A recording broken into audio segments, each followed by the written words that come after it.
All right, good morning guys. What's going on? What's cracking? I probably, if my channel is back up at this point, then I've already made a video on this because yeah, this would probably be, there's be 4 videos deep into it now after this.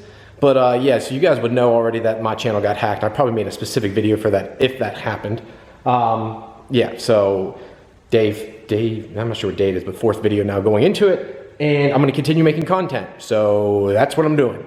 Hopefully it goes back up. If not, I should have literally like 20 videos like ready to go, which makes my life easy. But today we're removing the rest of the motor. So what I mean by removing the rest of the motor is we've got to get the crank pulley off first, and then we can start taking off the rest, and I'll show you how to do that step by step. You want to remove that first, then we'll start getting like the water pump off. We'll get all that fun stuff, and then I'll show you how to take the cam gears off, take the tension off the tensioner, how to properly remove the VVT-I gear and stuff, and what not to do. You do not, I repeat, never want to remove these 10mm bolts, and I'll tell you why. I'll show you how to properly remove the cams and then pull the head off. So let's get to it right now. So again, first things first, let's get this crank dampener off. I went ahead and borrowed this from Advanced Auto. I was gonna buy one, but the problem is I never use these things. So I think it's like 130 bucks. And you borrow it and then you go back and they give it to you. To get the bolts out, they're M8 by 1 1/4. So thankfully for me, they had a brand new set. So usually these are so, what's the word I'm looking for, butchered? They're so bad that they don't work. So what you're gonna wanna do is 2 M8 by 1 1/4. And if you see here, there's 2 little holes here for it. You put your factory bolt back in. So if you go over here, grab your crank bolt, and put that in there. Now give it a couple turns. You don't want to put too much because you got to pull it off.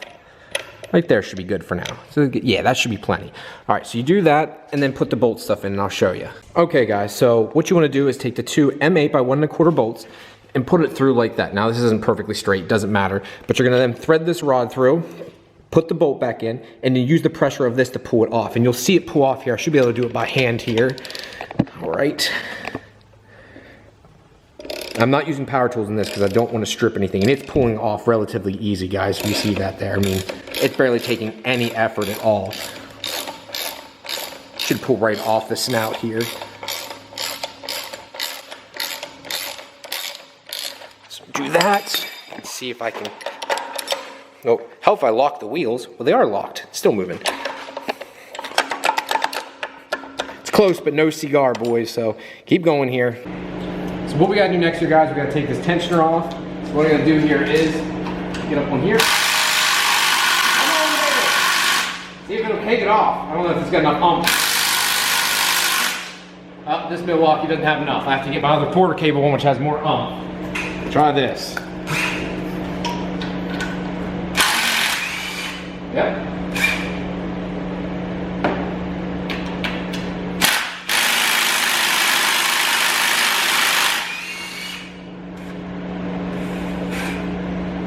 What took?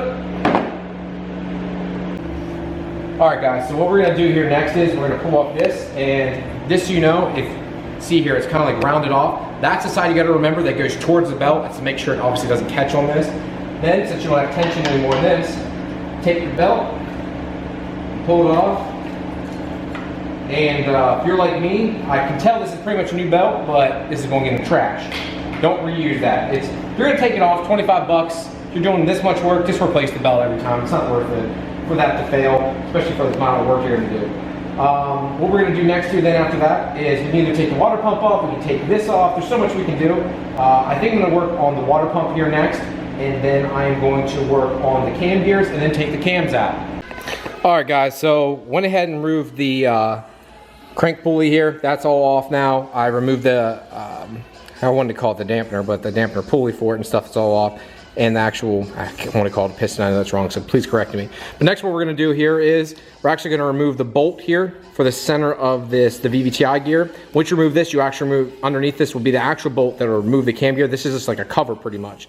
So what you need though is either you hold that, or you get your volunteer over here, aka Jared Gilbert, to get his ass off the fucking chair there and stand up, if you could. Now, took him long enough, Jesus. Jesus Christ. So you need to hold this. Yep, ready?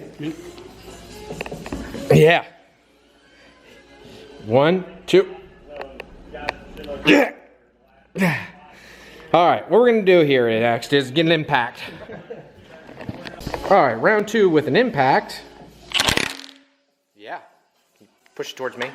Yep. Wash your old fingers. Yep, wash your fingers. Push it towards me some more. Push the cam. Which part are you talking about? Push, no. Are you on the bolt thing? Like, see that? Yeah, it's right here. There you go. Okay. Ready? Yep. There we go. Turder. You good? Now, if you see underneath there, guys, there's another bolt. Now that's what actually physically holds the cam gear on. All right, guys, so what we're doing next here is we have to take off the variable valve time solenoid here. First thing we're gonna do is actually remove the solenoid itself, which was one 10mm bolt, and then you have to get the oil feed system. So if you come over here and take a look, you can tell this was an afterthought. Any other car, like anything with VTEC, like a Honda and stuff, this would be built into the block. Toyota did this as an afterthought, and they use an oiling spot here, run a line up into the solenoid to give you variable valve timing. So what you want to do here first is remove this, and then it should slide out. So you can twist it back and forth a little bit, pop it out. There you go. Set that down here. Now, next we got to do is actually we're going to take off the hard oil lines itself. So you got one 10mm bolt here. Pull that off, and then I believe these are 19s. So let me see if I can find a 19mm. First bolt, guys, that's the actual oil bolt there.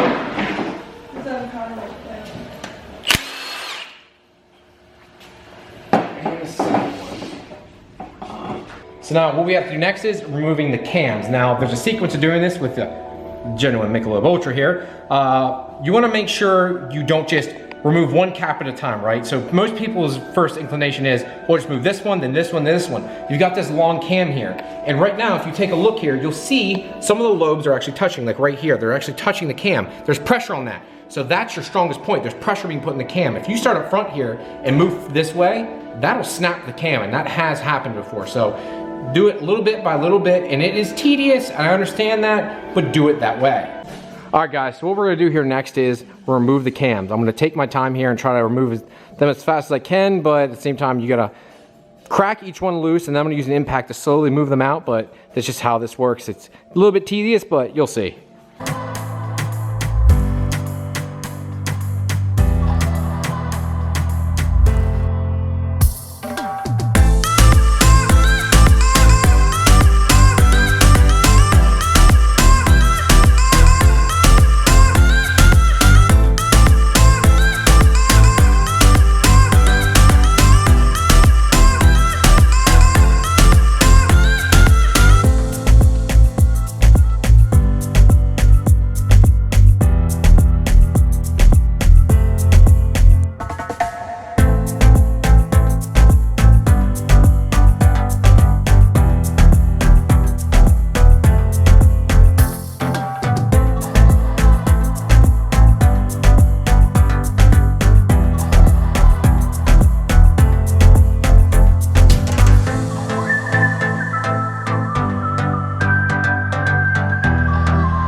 All right, guys, so next up what we're going to do here is we're going to remove the shims. So we have the buckets and shims. We're gonna take them all out. I've got a plastic container over here, which I'll show you here in a minute, but we're gonna go ahead and remove all these, put them in a container. I'm gonna show you how to label them so you don't lose anything.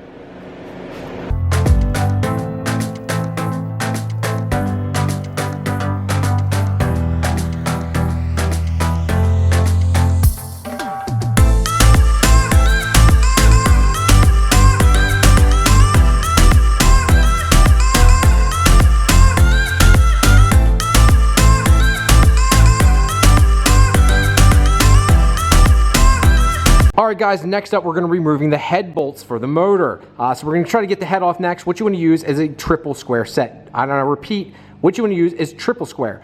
Do not use Torx. You will strip them out and you will have a really bad day. The use triple square, most people don't realize that, so if you actually read the Toyota book, this is what it tells you to use. You'll be using a 12mm triple square to remove it if you just want to order one. I ordered a whole set because, you know, well, why not? I had this from when I removed my first motor and it made my life a little bit easier. So let's go ahead and start removing the head now and get this off.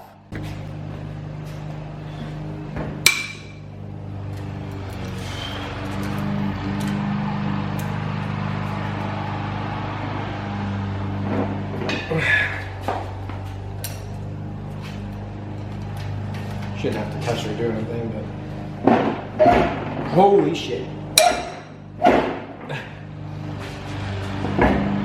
Stand on top of that over there. But no, over there, back part.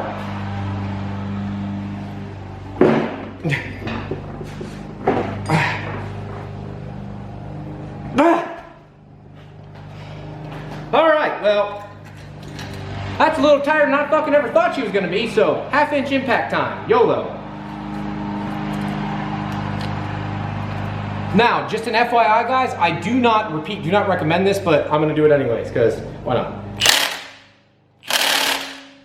Wow. That one's really tight.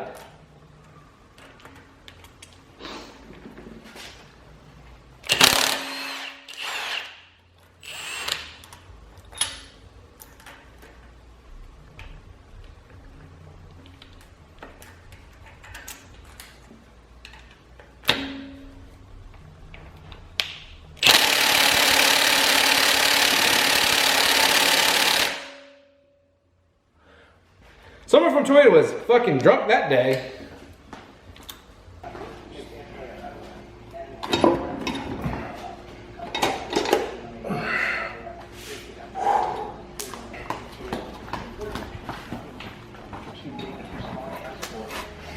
The head bolts are still in here, guys. I'm gonna pull them out here next, just use a magnet. But that's it, head's off now, and next up, we'll start looking at the block. So guys, if you weren't aware, Toyota, if you saw there, hold on, put this back in. They use a multi-layer head gasket. See, it pulls apart here. They use like a 3 or 4 layer head gasket. Multiple layers. This is why a Toyota head gasket, like you see guys making 2,000 horsepower using a factory head gasket. They just work. You don't have to buy anything else. Don't buy anything unless it's factory head gasket. There's no need for it. Just pull it off and that's it. Pretty nice piece. Unlike other companies like Toyota, like, there's a reason why these motors last so long. Like, you don't have to. I'm just being extra precautious by doing all this. All right, guys, thank you very much for tuning in today. That's gonna be it for this video. I'm gonna keep these going. I'm gonna keep the series going. There's way more to come here. I've got a couple more videos I need to edit yet. Like, there's so much stuff I hope this helps you with, or you learn something, you see something in it. I'm not showing every single little small detail, but I hope you're seeing enough to understand, like, hey, you have the grasp of where to go from here. If you do have questions, concerns, let me know down in the comments below. If you like these videos, please give them a big thumbs up and subscribe. Thank you guys very much, and I'll talk to you later. Peace.